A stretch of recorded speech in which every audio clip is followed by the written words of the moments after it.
ನಮಸ್ಕಾರ 24x7 ಕರ್ನಾಟಕ.ಕಾಮ್ಗೆ ಸ್ವಾಗತ ಸುಸ್ವಾಗತ ವಿತ್ ನಿಖಿಲ್.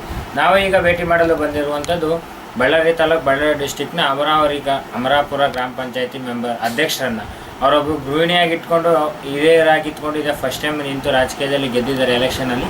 ಮೊನ್ನೆ ಅವ್ರ ಕುರಿತಾದ ಒಂದು ಕಿರುಪರಿಚಯನ ಮಾಡಿಕೊಡೋಣ. ನಮಸ್ಕಾರ ಮೇಡಮ್. ನಮಸ್ಕಾರ ಮೇಡಮ್, ನಿಮ್ಮ ಹೆಸರು ಮೇಡಮ್? ನನ್ನ ಹೆಸರು ಲಕ್ಷ್ಮೀದೇವಿ ಅಂತ.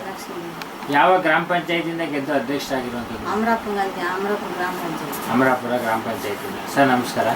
ಸರ್ ನಿಮ್ಮ ಹೆಸರು? ಸರ್ ನಮ್ಮ ಹೆಸರು ವೆಂಕಟೇಶ್ ಅಂತ ಸರ್. ಸರ್ ನಿಮ್ಮ ಗೆದ್ದಿದ್ದಾರೆ ಸರ್, ಈ ಸಂದರ್ಭದಲ್ಲಿ ಏನು ಅನಿಸ್ತಾರೆ ಸರ್? ಸಂದರ್ಭದಲ್ಲಿ ಖುಷಿ ಪಡೋದು ಸ್ವಲ್ಪ ಖುಷಿ ಇದೆ ಸರ್. ಮೆಂಬರ್ಸ್ ಆಗಿದೆ ಸರ್, ಮತ್ತು ಊರ ಜನಸಂಖ್ಯೆಯರು ಎಲ್ಲ ಮಾಡಿದರು, ಸ್ವಲ್ಪ ಅಧ್ಯಕ್ಷರಾಗಿದೆ ಸರ್. ಸರ್ ಅವಿರೋಧ ಆಯ್ಕೆ ಆಗಿದ್ದೀರಾ ಸರ್? ಹಾಂ, ಅವಿರೋಧ. ಏನು ಅನಿಸ್ತಾ ಇದೆ ಸರ್ ಈ ಸಂದರ್ಭ? ಖುಷಿ ಸರ್, ನಾವು ಸ್ವಲ್ಪ ಖುಷಿ ಪಡ್ತಾ ಇದ್ದೀವಿ ಸರ್.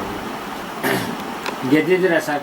ಗೆದ್ದಂಥ ಸಂದರ್ಭದಲ್ಲಿ ನೀವು ಗೆದ್ದಾದ ನಂತರ ನಿಮ್ಮನ್ನು ನೀವು ಯಾವ ಪಕ್ಷದಲ್ಲಿ ಗುರುತಿಸ್ಕೊಂಡಿದ್ದೀರಾ ಸರ್? ಈಗ ನಮ್ಮದು ಶ್ರೀರಾಮ ಪಕ್ಷದಲ್ಲೇ ಗುರುತಿಸ್ಕೊಂಡು ಮಾಡ್ಕೊಂಡಿದ್ದೀವಿ. ಶ್ರೀರಾಮ್ನವ್ರ ಪಕ್ಷ ಅಂದರೆ BJP-ಯಲ್ಲಿ ಗುರುತಿಸ್ಕೊಂಡಿದ್ದೀರಾ? Okay sir, okay sir. Sir ಗೆದ್ದಿದ್ದೀರಾ ಸರ್? ಗೆದ್ದು 2.5 ವರ್ಷ ಅವಧಿಯಲ್ಲಿ ಮೆಂಬರ್ ಆಗಿ ಈಗ ಅಧ್ಯಕ್ಷರು ಸಹ ಆಗಿದ್ದಾರೆ ಸರ್. ಹೌದು ಸರ್. ಈಗ 2.5 ವರ್ಷ ಅವಧಿ ಮೆಂಬರ್ ಆಗಿದ್ದಾಗ ನಿಮ್ಮ ಗ್ರಾಮದಲ್ಲಿ ಏನೇನು ಬದಲಾವಣೆಗಳನ್ನು ತಂದಿದ್ದೀರಾ ಸರ್? ಸರ್, ಕೆಲವು ಊರಲ್ಲಿ ಕುಡಿ ನೀರು ವ್ಯವಸ್ಥೆ ಸರ್, ಕುಡಿ ನೀರು ವ್ಯವಸ್ಥೆ ಎಲ್ಲ ಸಾಲ್ವ್ ಮಾಡಿದ್ದೀವಿ ಸರ್. ಈಗಿನ ಸ್ವಲ್ಪ ಇಲ್ಲಿ ಇದಾವೆ. ಈಗ ಮತ್ತೊಂದು ನಮಗೆ ಒಂದು JP ಕಡೆಯಿಂದ ನಮಗೆ ಒಂದು ಗ್ರಾಂಟ್ ಕೊಟ್ಟಿದ್ದಾರೆ. ಈಗ ಅವು ಈ ಬಿಸಿಲುಕಾಲದಲ್ಲಿ ಕುಡಿ ನೀರಿನ ವ್ಯವಸ್ಥೆಗಳು ಮಾಡ್ತಾರೆ ಸರ್. ಅವ್ರ ಬಗ್ಗೆ ಸ್ವಲ್ಪ ರೋಡು ಅವೆಲ್ಲ ಇದ್ದು ಸರ್, ಅವೆಲ್ಲ ರೋಡು ಮಾಡಿಸಿದ್ವಿ, CC ರೋಡು ಮಾಡಿಸಿದ್ವಿ ಸರ್. ಊರೇ ಕಾಮಗಾರಿ ಏನೇನು ಬೇಡಿಕೆ ಇದೆ ಸರ್, ಅವೆಲ್ಲ ಮಾಡ್ಕೊಂಡು ಬರ್ತದೆ ಸರ್. ಸರ್ ಮನೆಗಳಾಗ್ಬೋದು, ಶೌಚಾಲಯಗಳಾಗ್ಬೋದು.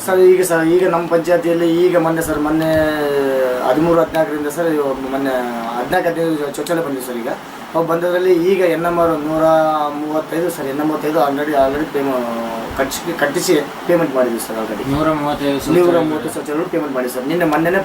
ಮೊನ್ನೆ ಎಲೆಕ್ಷನ್ ಕೂಡ ಆಗಿರ್ತದೆ, ಮೊನ್ನೆ ಟೋಟಲ್ ಪೇಮೆಂಟ್ ಮಾಡಿಸ್ಬಿಡ್ತೀವಿ ಸರ್. ಟೋಟಲ್ ಮನೆಗಳು ಅಂದಾಜು ಎಷ್ಟು ಕೊಡ್ಸಿರ್ಬೋದು ಸರ್? ಮನೆಗಳು ಸರ್ 2,063 ಬಂದಿವೆ ಸರ್ ನಮ್ಮ ಪಂಚಾಯತಿಗೆ.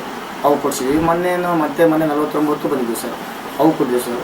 ಮತ್ತು ಮೊನ್ನೆ MLA ಗ್ರಾಂಟ್ ಒಂದು 20 ಮನೆ ಬಂದಿದೆ ಸರ್, ಅವು ಕೊಟ್ಟಿದ್ದೀವಿ ಸರ್. ಅಂದಾಜು ಒಂದು 100-150 ಮನೆ ಬಂದಿತ್ತು ಸರ್. ಸರ್ ಈಗ ಮೆಂಬರ್ ಆಗಿ ಇಷ್ಟು ಕೆಲಸ ಮಾಡಿಸಿದ್ದೀರಾ ಸರ್? ಅಧ್ಯಕ್ಷರನ್ನ ಇಡೀ ಪಂಚಾಯತಿ ಎಲ್ಲ ಜವಾಬ್ದಾರಿಗಳು ನಿಮ್ಮ ಮೇಲೆ ಇರುತ್ತೆ ಸರ್.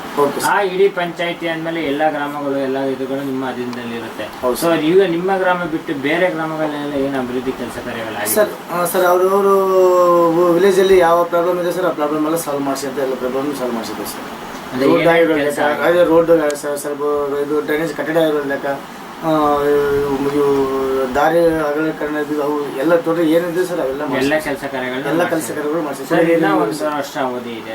ಇನ್ನೂ 1.5 ವರ್ಷ ಅವಧಿ ನೀವು ಏನು ಹೆಚ್ಚಿನ ಕೆಲಸ ಕಾರ್ಯಗಳನ್ನ ಮಾಡಿಸ್ಬೇಕು ಅಂತ ಅನ್ಕೊಂಡಿದ್ದೀವಿ? ಅದೇ ಸರ್, ಈಗ ಅನುದಾನ ಬಂದಿದೆ ಸರ್. ಅನುದಾನ ಬಂದಿದ್ದಲ್ಲಿ ಏನೇನು ಬೇಡಿಕೆ ಏನಿರ್ತವೋ ಯಾವ ಊರಲ್ಲಿ ಅವೆಲ್ಲ ಮುಂದುವರಿಸಿಕೊಂಡು ಮಾಡ್ಕೊಂಡು ಹೋಗ್ಬೇಕಂತ ಮಾಡಿಸ್ಕೊಂಡು ನಾವು ಅವಧಿ ಅಂದ್ಕೊಂಡಿದ್ದೀವಿ ಸರ್. ಮೇಡಮ್, ನಿಮ್ಗೆ ಏನು ಅನಿಸ್ತಾ ಇದೆ ಮೇಡಮ್? ಗೆದ್ದಿದ್ರೆ ಇದೆ ಫಸ್ಟ್ ಟೈಮ್ ಅಧ್ಯಕ್ಷರಾಗಿದ್ರೆ, ನಿಮ್ಗೆ ಏನು ಅನಿಸ್ತಾ ಇದೆ ಮೇಡಮ್?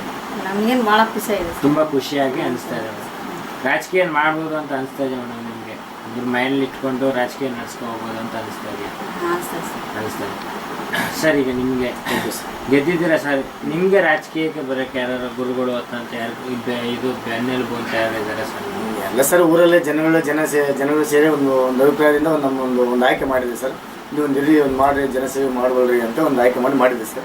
ಅದೇ ಥರನೇ ನಾವು ಮಾಡ್ಕೊಂಡು ಬರ್ತೀವಿ. ಈಗ 6 ವಿಲೇಜಸ್ ಕೂಡ ಒಂದು ಅಧ್ಯಕ್ಷರು ಮಾಡಿದೆ ಸರ್. ಅವರು ಕೂಡ ಅದೇ ಥರನೇ ಈಗ ಮುಂದುವರ್ಸ್ಕೊಂಡು ಮಾಡ್ಕೊಂಡು ಹೋಗೋಣ ಅಂತ ಅವರು ಕೂಡ ಎದುರು ಹೇಳ್ತಾರೆ ಸರ್. ಅದ್ರ ಬಗ್ಗೆ ಎಲ್ಲ ಮಾಡ್ಕೊಂಡು ಹೋಗಂತ ನಮ್ಮ ಅಭಿಪ್ರಾಯ ಇದೆ ಸರ್. ಸೊ ಮುಂದೆ ಮಾಡಿದ್ರೆ ಮುಂದೆ ನಮಗೂ ಒಂದು ಅವಧಿಯಿಂದ ಇಂಥವ್ರು ಇದ್ರು ಅಂತ ಈ ಕೆಲಸ ಎಲ್ಲ ಪೂರ್ವಣಿಸಿರೋ ಅಂತ ನಮಗೊಂದು ಹೆಸರು ಇಲ್ಲ ಸರ್. ಹೆಸರು ಇರಬೇಕಂತ ನಮ್ಮ ಹೆಸರು ಇರುತ್ತೆ. Okay sir, okay sir. ಈಗ ಸರ್ ನೀವು ರಾಜಕೀಯಕ್ಕೆ ಬರೋಕ್ಕೆ ನಿಮ್ಮ ಗ್ರಾಮದ ಜನರೇ ಕಾರಣ. ಹೌದು ಸರ್, ಹೌದು ಸರ್. ಆ ಗ್ರಾಮದ ಜನರು ಅದೇ ಥರ ನೀವು ಗೆಲ್ಲೋದಕ್ಕೂ ನಿಮ್ಮ ಗ್ರಾಮದ ಜನರೇ ಕಾರಣ. ಹೌದು ಸರ್. ಗ್ರಾಮದ ಜನರು ನಿಮ್ಮ ಅವಿರೋಧ ಆಯ್ಕೆ ಸಹ ಮಾಡಿದ್ದಾರೆ ಸರ್. ಆ ಗ್ರಾಮದ ಜನರು ನಿಮ್ಮ ಅವಿರೋಧ ಆಯ್ಕೆ ಕೂಡ ಮಾಡಿದ್ದಾರೆ, ಎಲೆಕ್ಷನ್ ಮಾಡಿದಂತೆ. ಸೊ ಆ ಗ್ರಾಮದ ಜನರಿಗೆ ಕೊನೆಯದಾಗಿ ಏನು ಹೇಳಕ್ಕೆ ಇಷ್ಟಪಡ್ತೀರಾ ಸರ್? ಸರ್, ನಮ್ಮ ಗ್ರಾಮದ ಅಭಿವೃದ್ಧಿ ಏನಿದೆ ಸರ್, ಟೋಟಲ್ ಆಗಿ ನಾವಿರೋ ನಮ್ಮ ಅಭಿವೃದ್ಧಿ ಏನಿದೆ ಸರ್, ಟೋಟಲ್ ಆಗಿ ಮಾಡ್ಬೇಕಂತ ನಮ್ಮ ಆಸೆ ಸರ್. ಒಂದು ಕುಡಿ ನೀರು ಈಗ ಸರ್, ಇನ್ನೂ ಆದ್ರೂ ನಮ್ಮ ವಿಲೇಜಲ್ಲಿ ಇನ್ನೂ ಕುಡಿ ನೀರು ವ್ಯವಸ್ಥೆ ಇನ್ನೂ ಬಂದಿಲ್ಲ ಸರ್. ಒಂದು ಇದು ಫಿಲ್ಟರ್ ವಾಟರ್ ಮಿಷನ್ ಅಂತ ಬಂದಿದೆ, ಅದು ಕೊಟ್ಟಿದೆ ಸರ್ ಗ್ರ್ಯಾಂಟು, ಅದು ಇನ್ನೂ ಆಗಿಲ್ಲ ಸರ್. ಈಗ ನಮ್ಮ ಕುಡಿ ನೀರು ವ್ಯವಸ್ಥೆ ನಮ್ಮೂರ ಭಾಳ ತೊಂದರೆ ಸರ್. ನಾವು ಚಾನೂರ್ಲಿಂದ ಈಗ ನೀರು ಅದೇ ಸರ್, ಈಗ ಆಟೋ ಬಂದಿದ್ದಲ್ಲ, ಹಂಗೆ ಅವ್ರ ಹತ್ರ ಹಾಕ್ಸ್ಕೊಂಡು ಕೊಡ್ತಿದ್ದಾರೆ ವಿಲೇಜಲ್ಲೆಲ್ಲ. ಈಗ ನಮಗೆ ಕುಡಿ ನೀರು ವ್ಯವಸ್ಥೆ ಒಂದು ದೊಡ್ಡ ಇದಿದೆ ಸರ್. ನಾವು ಅದನ್ನೊಂದು ಪೂರ್ಣ ನಡೆಸಬೇಕಂತ ಪೂರೈಸಬೇಕು. ಹೌದು ಸರ್, ಅದು ಪೂರ್ಣ ನಡೆಸೋದು ಸರ್. ನೋಡಿದ್ರೆ ಒಬ್ಬರು ಮಹಿಳಾ ವ್ಯಕ್ತಿಯಾಗಿ ಇಟ್ಕೊಂಡು ಅವ್ರ ಜೊತೆ ನಿಂತ್ಕೊಂಡು ಅವ್ರು ಎಲ್ಲ ಹೇಗೆ ಕೆಲಸ ಕಾರ್ಯಗಳನ್ನ ಮಾಡ್ತಾ ಇದ್ದಾರೆ ಅಂತ, ಇದೇ ಥರ ಅವ್ರು ಮಾಡುವ ಮುಂದಿನ ಎಲ್ಲ ಕೆಲಸ ಕಾರ್ಯಗಳು ಸುಗಮವಾಗಿ ಸಾಗಲಿ ಅಂತ ಹೇಳ್ತಾ ಇಷ್ಟೊತ್ತು ನಮ್ಮ ಜೊತೆ ಮಾತಾಡೋದಕ್ಕೆ ತಮ್ಮ ಸಮಯವನ್ನು ಹಂಚ್ಕೊಂಡಿದ್ದಕ್ಕೆ ತುಂಬ ಧನ್ಯವಾದಗಳು. Okay sir.